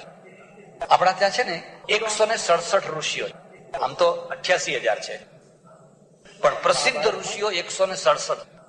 અને બધા પુરાણોમાં બધી જગ્યાએ પાત્રો છે. તમે રામાયણમાં વિશ્વામિત્ર જોશો અને મહાભારતમાં વિશ્વામિત્ર વિના ચાલે જ નહીં, દુર્વાસા વિના ચાલે જ નહીં, નારદ વિના ચાલે જ નહીં. આ બધા અમર પાત્રો. કાળની દ્રષ્ટિએ જો તમે જુઓ તો રામાયણ અને મહાભારતની વચ્ચે તો કેટલા વર્ષો વીતી ગયા છે, પણ છતાં પરશુરામ અહીંયા છે ને પરશુરામ ત્યાં પણ છે. વિશ્વામિત્ર ઋષિ. અને આ વિશ્વામિત્ર કોણ? વિશ્વામિત્ર રાજા છે. વિશ્વામિત્ર રાજા છે. એ માત્ર ઋષિ નથી કે આમ જંગલમાં બેસીને વલકલ પહેરીને રહેતા હોય, તો રાજા છે. આખા ગાદી પરંપરાની અંદરના એક મોટો સમર્થ રાજા છે. એ આવ્યા અને દશરથને સમાચાર આપ્યા કે ભાઈ વિશ્વામિત્ર આવીને ઉભા છે. તરત જ આસનથી ઉભા અને સામે ચાલીને ગયા, ઓહો મારા આંગણે વિશ્વામિત્ર, મારા આંગણે વિશ્વામિત્ર. આ એક બીજી વાત છે. તમે ઐશ્વર્યથી મોટા છો, તમે જ્ઞાનથી મોટા છો, પણ સંસ્કારથી વામન છો. અને સંસ્કારથી વામન છો એટલે કદરૂપા છો. તમારું ઐશ્વર્ય તમારા કદરૂપાપણાને ઢાંકશે. પૈસો છે ને બહુ મોટું ઢાંકણ છે, પણ પૈસા જેવું મોટું કોઈ ઢાંકણ નથી. તમારામાં 1000 એબ હશે, પણ તમે પૈસાદાર છો ને તમારી એબો ઢંકાઈ જવાય. પણ તમે ગરીબ છો અને તમારામાં કોઈ એબ નથી, પણ તોય તમે ઉઘાડા, કારણ કે પૈસાનું વસ્ત્ર નથી તમારી પાસે. તમે જતા હો અને એક પૈસાદારનો છોકરો દોડતો આવીને સાયકલને ટકરાય, ભૂલ છોકરાની છે અને છોકરો નીચે પડી ગયો, 20 માણસો ભેગા થઈ જશે. 20 માણસો ભેગા, અરે શું થયું, શું થયું, શું થયું, શું થયું? કોઈ ધૂળ ખંખેરશે, કોઈ કઈ ખંખેરશે, કોઈ પેલા સાયકલ વાળાને ખંખેરશે. આપણા ઘર બધું ખંખેરવાનું જ ચાલે છે. ઓફિસોમાં ગજવા ખંખેરે છે. પણ જો સાયકલ વાળાની ભૂલથી કોઈ ગરીબનું છોકરું વચ્ચે આવી ગયું, જે હોય એટલે આંધળો છે, જોતો નથી, આંખો ફૂટી ગઈ છે, કોને કહેશે? પેલા છોકરા. એના માટે તો એક જ જવાબ છે, હા હું આંધળો છું, કારણ કે મારી પાસે પૈસો નથી. જે દિવસે મારી પાસે પૈસો આવશે ને તે દિવસે હું દેખતો થઈશ. પૈસો બહુ મોટું ઢાંકણ છે, બહુ મોટું ઢાંકણ છે. એમાં તમારા દોષો ઢંકાઈ જાય. તમે સિગરેટ પીતા હો, કઈ વ્યસન કરતા હો, તો એ લોકો કઈક હોય બરાબર, વાંધો કાકા આવો, આવો કાકા આવો. કારણ કે કાકા, અરે મધપુડાના મધ સાથે કામ છે. આપ જેટલું મધ લેવાય એટલું, એમાં તમે નહીં અમે આવી, એમાં અમે આવી ગયા. અમે કઈ એમાંથી બકાત નહીં. અમારે ત્યાં કોઈ આવી પૈસા મૂકે તો અમે એમ પૂછીએ નહીં કે ભાઈ આ ન્યાયના છે કે અન્યાયના છે કે નીતિના છે કે અનીતિના છે કે જે છે એવું કદી ના પૂછીએ. બહુ વાલા લાગે, બહુ વાલા લાગે. વિશ્વામિત્ર છે એ સમર્થ ઋષિ છે, પણ દશરથ છે ને, દશરથની પાસે સંસ્કાર છે, સંસ્કાર છે. અને સંસ્કારના કારણે એ ઉભો થઈને સામે ચાલે છે. ઘણા વર્ષો પહેલા હું કાશ્મીર, 35-40 વર્ષ થયા છે, પહેલી વાર કાશ્મીર ગયો. અને ત્યારે મારી બહુ ના, તમે જ કલ્પના કરી શકો છો 40 વર્ષ પહેલા હું કેવો હોઈશ. સાંજે ખબર પડી કે આવતીકાલે રાજાના ત્યાં જમવા જવાનું. આ કરણસિંહ ખરા, રાજમાતાએ જમવાનું આમંત્રણ મૂક્યું. અમે 4-5 સંન્યાસીઓ, એમાં 1-2 તો રાત્રે ને રાત્રે બધું મુંડન કરવા બેઠા, કારણ કે એ અમારો શ્રૃંગાર કહેવાય. રાણી કે મહારાણી કે ભોજન કરીને જાય. તમે જેમ શ્રૃંગાર કરો ને એમ મેકઅપ અમે કરીએ પાછા, એવું નહીં કે અમે ના કરીએ, પણ અમારો મેકઅપ જુદો હોય, તમારો મેકઅપ. અરે મેં કહું રાત્રે કેમ? अरे कि कल पता नहीं है रानी के घर भोजन करने जाना है, तो भोजन करने जाना है तो ऐसे थोड़े जाएंगे.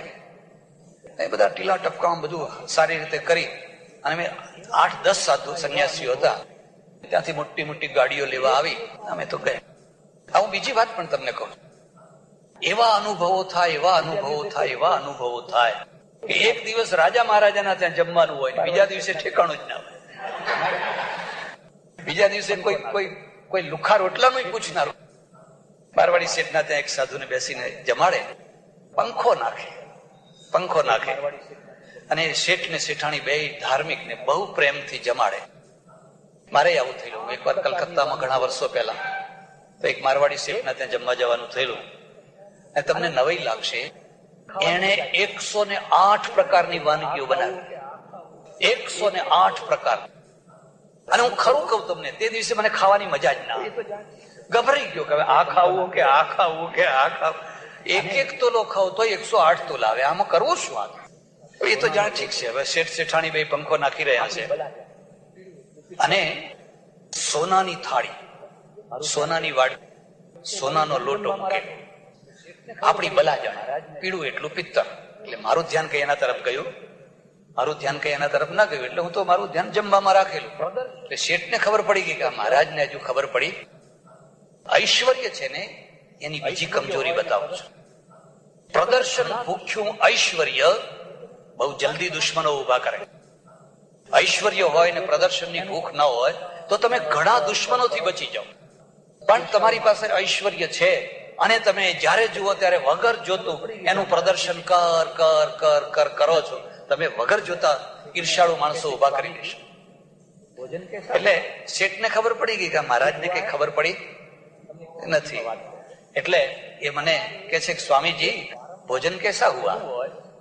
ભોજન ઠીક હુઆ હૈ? તમને ખાનગીમાં વાત, તમારે એક ઘરમાં વારંવાર જો જમવા જવું હોય, જેને રસોઈ કરી હોય એ બેનના વખાણ કરવા. કારણ કે રસોઈ કરનાર ને જમાડનાર ને જેમ કવિ હોય અને એ ઈચ્છતો હોય કે કોઈ મારી કવિતા સાંભળે ને વાહ વાહ કવિ, વાહ કવિ, જેવી એને ભૂખ હોય છે એવી આ રસોઈ બનાવનારને પણ ભૂખ હોય છે કે ભાઈ તમે કવિતા બવિતા તો ઠીક, પણ અમારી રસોઈના તો વખાણ કરો. તો તમને બીજી વાર જમાડે, ત્રીજી વાર જમાડે. પણ અમારે ત્યાં સંસ્કૃતમાં શું છે? પ્રશંસા મુખે ને નિંદા. પ્રશંસા મુખે ને નિંદા. હું એક બેનના ત્યાં જમવા ગયો, રસોઈ સારી નહીં થઈ, ખરેખર રસોઈ બગડી ગઈ. એટલે મેં શું કહ્યું ખબર છે?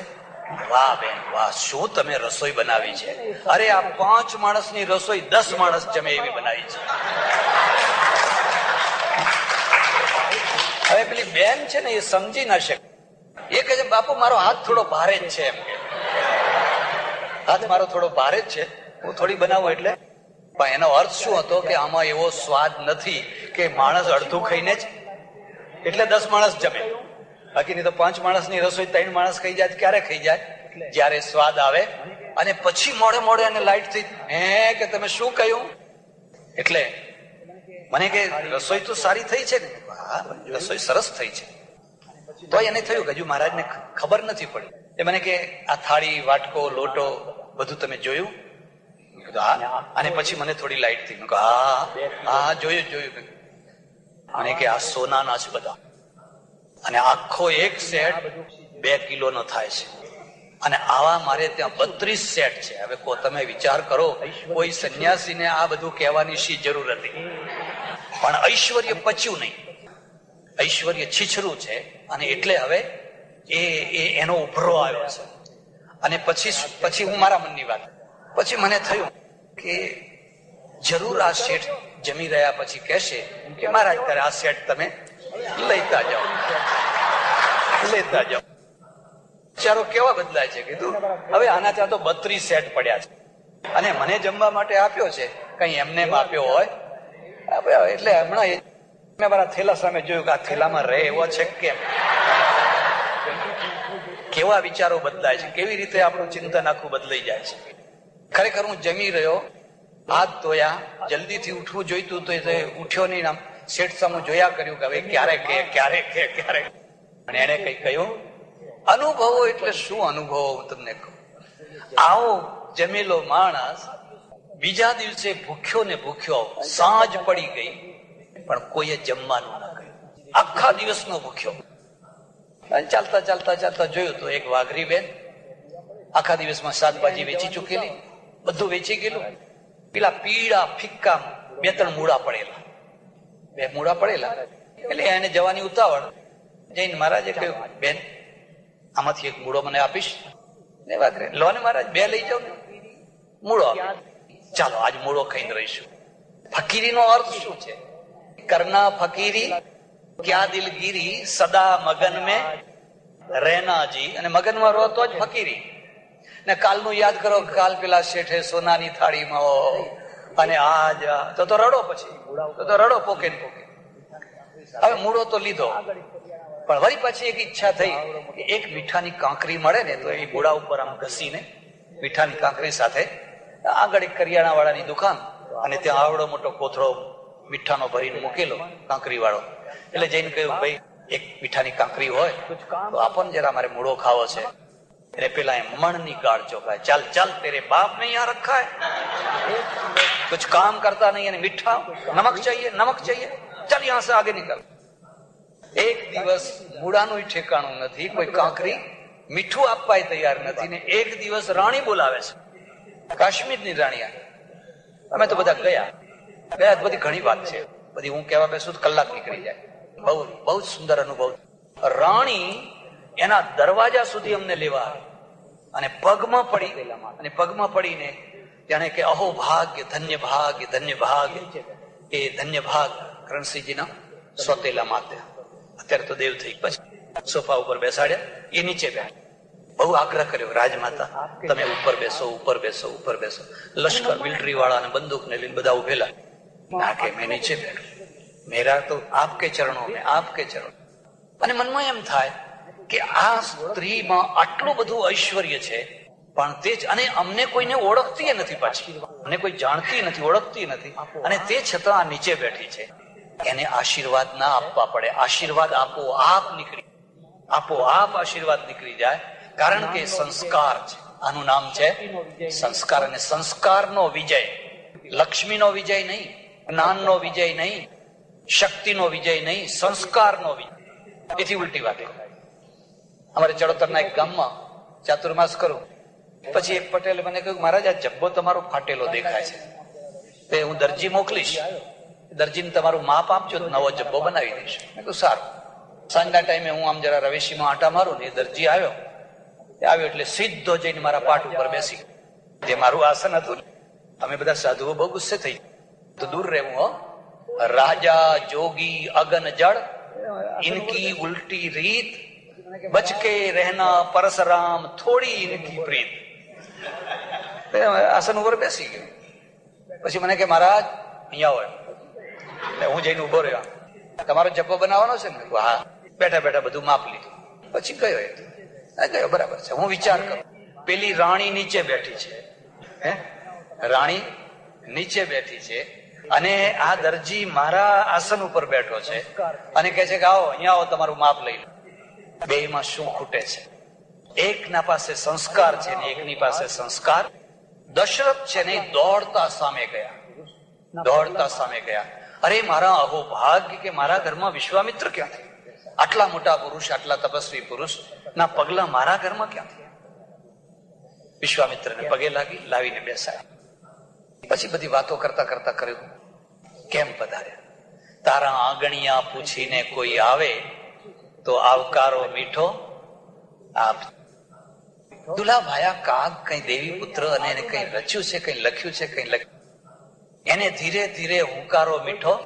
એને જોઈને આમ આડું ના જોઈ શકીએ, પણ એને કોઈ દુખ્યો માણસ આવ્યો, કોઈ દુખ્યો આવ્યો છે, માટે તું એની વાત તો સાંભળ.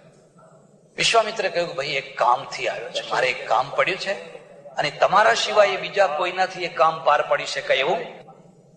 દશરથ કહે છે, તમે કોઈ કરવા તો આ બધું રાજપાટ, હું સર્વસ્વ, તમારે જે જોઈએ એ તમે માગી જોઈએ, તમારા માટે કોઈ ચીજ એવી નથી.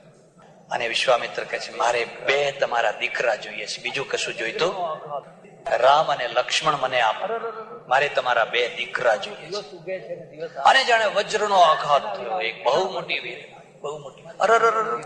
જેને જોઈને મારો દિવસ ઉગે છે ને દિવસ હાથમે છે, જેના વિના હું ક્ષણભર નથી રહી શકતો, મારી રાણીઓ નથી રહી શકતી, હવે એ દીકરાને તમે લઈ જશો, અને રાક્ષસોની સાથે લડાઈ કરવા માટે, રાક્ષસોની સાથે યુદ્ધ કરવા માટે.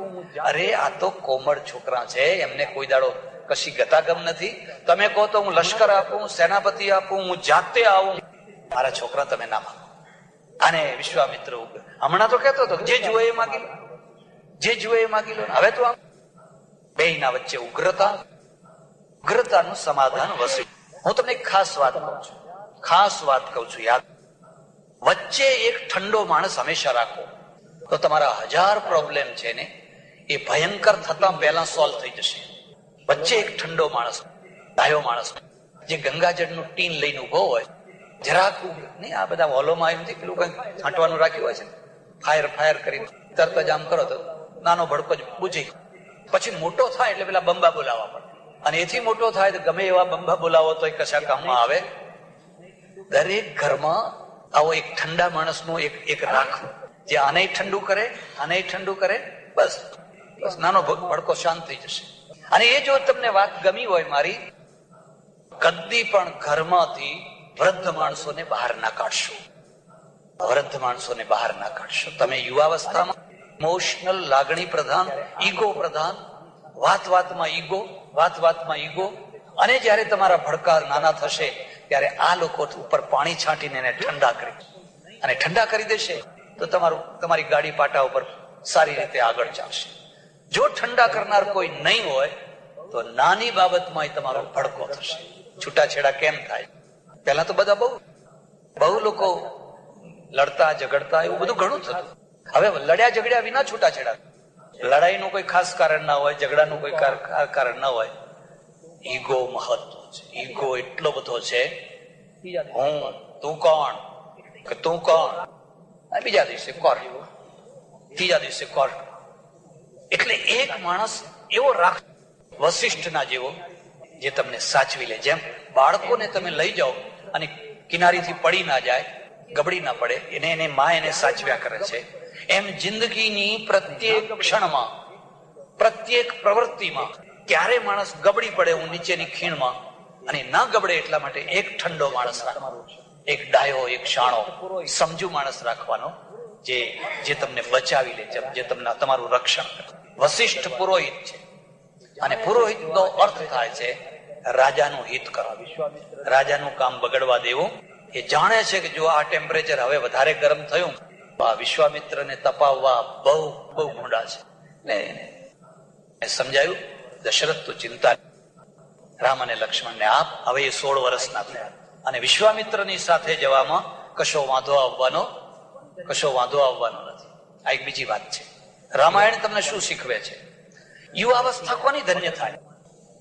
યુવાવસ્થા કોની ધન્ય થાય? જે લોકો ઘરમાં બેસી રહ્યા, વગર મહેનતે ખાધું, બાપની કમાણીથી ખાધું, મોજ શોખ કર્યા, ક્લબોમાં ગયા, નાચ્યા, કૂદ્યા નહીં. યુવાવસ્થાની ધન્યતા સાહસ. યુવાવસ્થા વીતી ગઈ ને તમે એકે સાહસ ના કર્યું, તમે કશું જ ના કર્યું, ખાલી ખાઈ પીને સૂત્યા, તો યુવાવસ્થા તમારી ધૂળ થઈ. અરે આ સાહસ કરવાની ઉંમર, અને સાહસ કરવું હોય તો બહાર નીકળો, ઘરમાંથી બહાર નીકળો, જંગલોમાં જાઓ, પહાડોમાં જાઓ, સમુદ્રમાં જાઓ, જ્યાં ના જવાતું હોય ત્યાં જાઓ. પણ મરી જઈશું તો, અરે મુવા મર્યા તો, કૂતરાના મોતે ખાટલામાં પડીને મરવો, એના કરતા તમે કઈક કરતા મરો ને. દેશ માટે, પ્રજા માટે, સમાજ માટે, લોકો માટે કઈક કરતા દુસ્સાહસ નહીં હો, ગાંડપણ ભરેલું સાહસ નહીં, બુદ્ધિપૂર્વકનું સાહસ. એટલે આપણા ત્યાં પૂજ્ય મોટા થયા ચુનીલાલ, એમણે આ પહેલી શરૂઆત કરી. છોકરાઓને તરણ સ્પર્ધામાં મોકલો, પહાડો ચડતાનું શીખવાડો, સાયકલિંગ, રેસિંગ.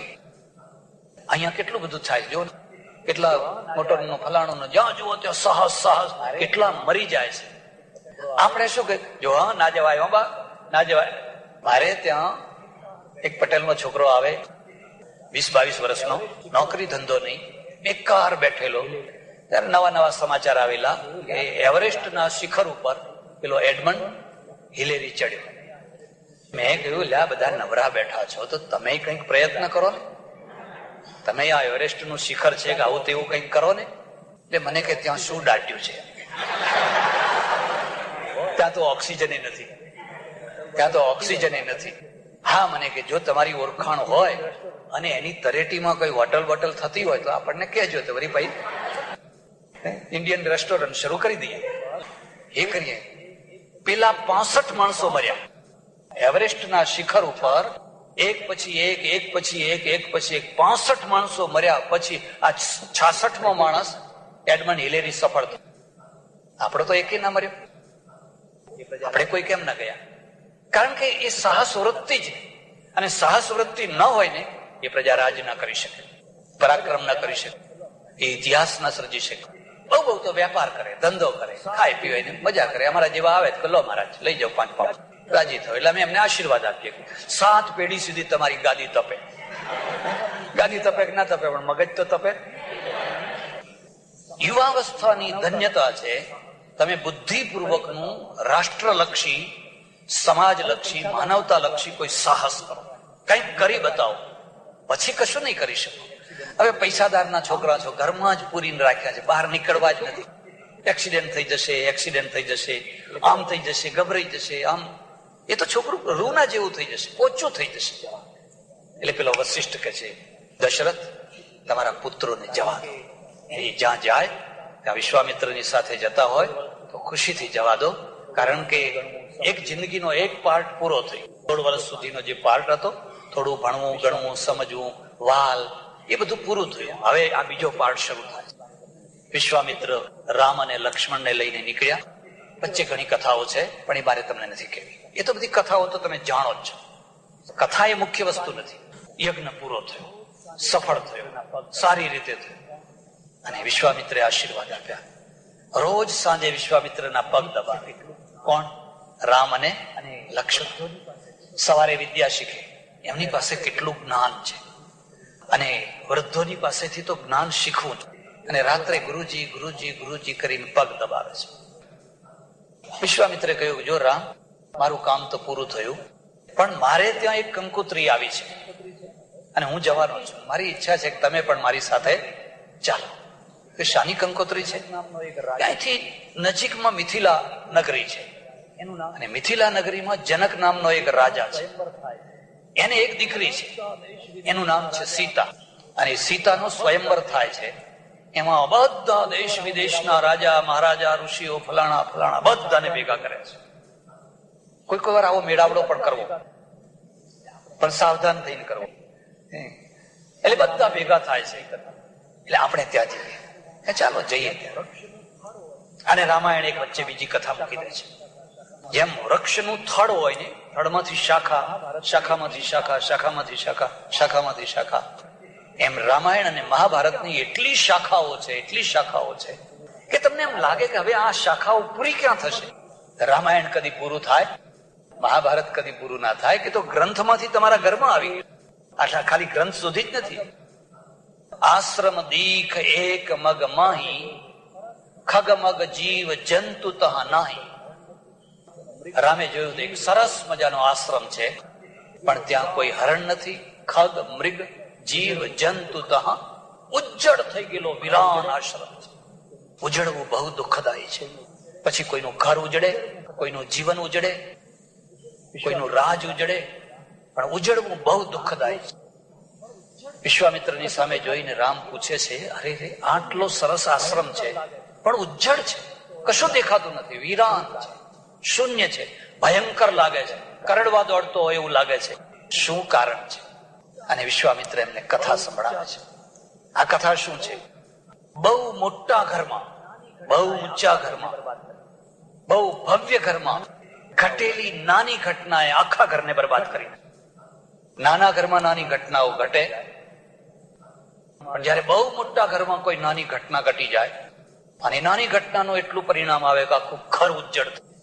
બેટા, અહીંયા એક ગૌતમ નામના ઋષિ રહેતા હતા, બહુ પ્રકાંડ વિદ્વાન, પંડિત, જ્ઞાની. એમને અહલ્યા નામની પત્ની હતી. રૂપનો અંબાર, રૂપનો અંબાર. ચાણક્યની ફરી પછી તમને વાત કરીશ, અને આ વાત ખાસ કરીને યુવાન વર્ગે સમજવા જેવી છે. ચાણક્ય લખ્યું છે, ઋણ કરતા પિતા શત્રુ. દેવું મૂકીને મરી જનારો જે પિતા છે ને, એ શત્રુ બરાબર છે. ઋણ કરતા પિતા શત્રુ, માતા છે વ્યભિચારીણી, ભાર્યા રૂપવતી શત. પણ અત્યંત રૂપાળી પત્ની હોય ને, બસ ઘરમાં દુશ્મન આવ્યો સમજી લો. ના એને કોઈ જીવવા દેશે, ના શાંતિથી તમને કોઈ જીવવા દેશે. રૂપવતી ભાર્યા, રૂપવતી શત્રુ. પુત્ર શત્રુર પંડિત, અને પુત્ર હોય અને મૂર્ખો હોય, જ્ઞાન વિનાનો હોય તો એ દુશ્મન. એમાં ભાર્યા રૂપવતી શત્રુ, એમાંય બહુડા વિનાનો પતિ હોય, બાહુબળ ના હોય, શક્તિ ના હોય, દુર્બળ હોય, કાયર હોય, કમજોર હોય, અને રૂપ રૂપનો અંબાર એવી પત્ની લઈ આવ્યો હોય. હવે એ તો દુખી થઈ જવાનું છે. એટલે મારી સલાહ માનજો, મધ્યમ સારું. આપણે મધ્યમ, અતિ રૂપેણ હૃતા સીતા અતિ સર્વત્ર વર્જયે. અમારે ત્યાં અમેરિકાથી એક ગ્રીન કાર્ડ વાળો છોકરો આવ્યો. અમારે ત્યાં એટલે દંતાલીમાં નહીં હો, બધા દંતાલી વાળા બેઠા હોય ને પગેરું લે, કોણ હતો એ, કોણ હતો. અમારે ત્યાં એટલે ચડોતરમાં ગ્રીન કાર્ડ વાળો એક છોકરો આવ્યો. એનો આકાર જુઓ ને એનો રંગ જુઓ તો પેલું સિંગોડું હોય ને એમાંથી પેલું કાઢી લે દોર. પછી જે બાકી બચેલું જે સિંગોડું છે ને, કલર એવો અને આકૃતિ એવી, બે બિલકુલ બરાબર. હવે એમાં કશું વાંધો નહીં, ભગવાને જેવું રૂપ આપ્યું એવું બરાબર છે. એણે 450 છોકરીઓને ફેલ કરી. કેટલી? 450 છોકરીઓને ફેલ કરી. આ નથી, આ ઊંચી નથી, આમ છે, આ તેમ છે, આ તેમ છે. દલપતરામની કવિતા તમને ખબર હશે. ઊંટ કહે આ સભામાં વાંકા ભૂતળમાં પ્રાણી, અને બકલાની ચાંચ વાંકીને ફલાણાનું આ વાંકું, ફલાણાનું આ વાંકું, ફલાણાનું આ વાંકું. સાંભળી શિયાળ બોલ્યું, અન્યને તો એક વાંકું, આપને 18 છે. બીજાને તો એક વાંકું હશે, પણ તારે તો 18. હવે 18 છે, કોણ જુએ? અહલ્યા રૂપનો અંબાર છે, અને રૂપનો અંબાર એક ઋષિના ઘરમાં છે. અને ઋષિ છે ને બહુ સાત્વિક છે, બહુ સાત્વિક છે. ઋષિ જીવન છે ને, ઋષિ જીવનનો અર્થ જ થાય છે તમારી પાસે પ્રચંડ જ્ઞાન પણ પ્રચંડ વૈરાગ્ય છે. વૈરાગ્ય છે એટલે તમે સહજ રીતે સામાન્ય જીવન જીવો છો, સંતોષપૂર્વક. અને પત્ની પણ એવી જ જોઈએ. ઋષિ પત્ની થાઓ ને બનારસી સાડી માગો તો તમે ભૂલ કરી છે, તો તમે ઘર ખોટું જોયું છે. તો પછી ઋષિ પત્ની નતું થવાનું, તો પછી કોઈ પૈસાદારની પત્ની થવું તો કબાટો ભરીને બનારસી સાડીઓ મળી હોય. જો ઋષિ પત્ની થવું છે તો વલકલ પહેરવાનું. ગાંધીજીએ કહ્યું, મારા આશ્રમમાં હું બધી બહેનોને આશ્રય આપીશ, ખાદીની સાડી પહેરવાની. ખાદીની જાડી, ત્યારે તો ખાદી એ પાછી જાડી, હાથની કાંતેલી જાડી પહેરવાની. કસ્તુરબાને કહ્યું, કસ્તુરબાએ સ્વીકાર. મેં એમ સાંભળ્યું છે કે આપણા દેશમાં તો અછોડા તૂટે છે, પણ અહીંયા ઘણા તૂટે છે. તૂટે છે અહીંયા ઘણા તૂટે છે. એક બેન 3 તોલાનો અછોડો તોડીને મારી ત્યાં આવેલી. એ રોતી કકડતી મને કહે, મારો અછોડો તૂટ્યો, અછોડો 3 તોલાનો હતો, આમ હતું તેમ હતું. પણ મેં કહ્યું, ના પહેરતા હોય તો આ પહેરવાની જરૂર શું છે? ના પહેરતા હોય તો મને કે બુચ્ચા લાગીએ, શું કરીએ? એમ કે ના પહેર્યા હોય ને તો બુચ્ચા લાગીએ. મેં કહું, હું બુચ્ચો લાગો છું? એટલે મેં કશો અછોડો નથી પહેર્યો, મેં કોઈ મેકઅપ નથી કરતો, કઈક લીલું પીળું કાળું ધોળું કશું ચોપડતો નથી. આ ગાંધીજી કસ્તુરબા છે એ બુચ્ચા લાગે છે. કિમી વહી મધુરાણામ મંડનમ નાકૃતિનામ. કાલિદાસ શકુંતલામાં લખે છે, અભિજ્ઞાન શકુંતલા. પેલી શકુંતલા ખાલી પાંદડા ખોસે છે આમથી તો, અને પાંદડામાં એ સરસ દેખાય છે. અને કાલિદાસ કહે છે, કિમી વહી મધુરાણામ મંડનમ નાકૃતિનામ. માણસ સોનાથી રૂપાળો નથી લાગતો. એના વ્યક્તિત્વમાં રૂપ હોય તો એ રૂપાળો જ છે. ગમે કાળું પહેરે, ધોળું પહેરે, લીલું પહેરે, જે પહેરે એ રૂપાળો જ છે. પણ તને લઘુતા ગ્રંથિ પીડા આપે છે. લઘુતા ગ્રંથિના કારણે પછી જાતના બધો કરે છે, એમાં વધારે વિદૂષક જેવો લાગે છે. એટલે જેવો ઋષિ મહાન છે, ઋષિ પત્ની પણ એટલી જ મહાન છે, એટલી જ મહાન છે. એટલે અહલ્યા છે ને, અહલ્યા પણ એટલી જ મહાન છે. અને બંનેનું દાંપત્ય સરસ મજાનું જામેલું છે, બહુ જામેલું છે. હું તમને ખાસ ભલામણ કરું છું, જેમ તમે શ્રીનાથજીના દર્શન કરવા જાઓ, સોમનાથના દર્શન કરવા જાઓ, મંદિરે દર્શન કરવા જાઓ ભગવાનના, એમ વર્ષમાં 1 વાર કોઈનું જામેલું દાંપત્ય હોય તો એ દંપતીના દર્શન કરવા જજો. ભાઈ ખરેખર તમારા દર્શન કરવા જજો. આ જીવતા દેવ છે, આ જીવતી સાધનાનું પ્રત્યક્ષ પ્રમાણ જુઓ. બહુ સુંદર દાંપત્ય જામેલું. પણ એટલે પણ મેં તમને કહ્યું ને કે પણ એટલે કેટલાક લોકોને તમારું સુખ પણ જોયું જતું અને એના ઘરમાં જે મોટો ઉલ્કાપાત થયો અને મોટી ઘટના થઈ એની ચર્ચા આજે નહીં કરું. 5 મિનિટ આપણે આગળ નીકળી ગયા છીએ, એની ચર્ચા કાલે. કૃષ્ણ કનૈયા સદગુરુ નમઃ પાર્વતી પતે હર હર મહાદેવ હર.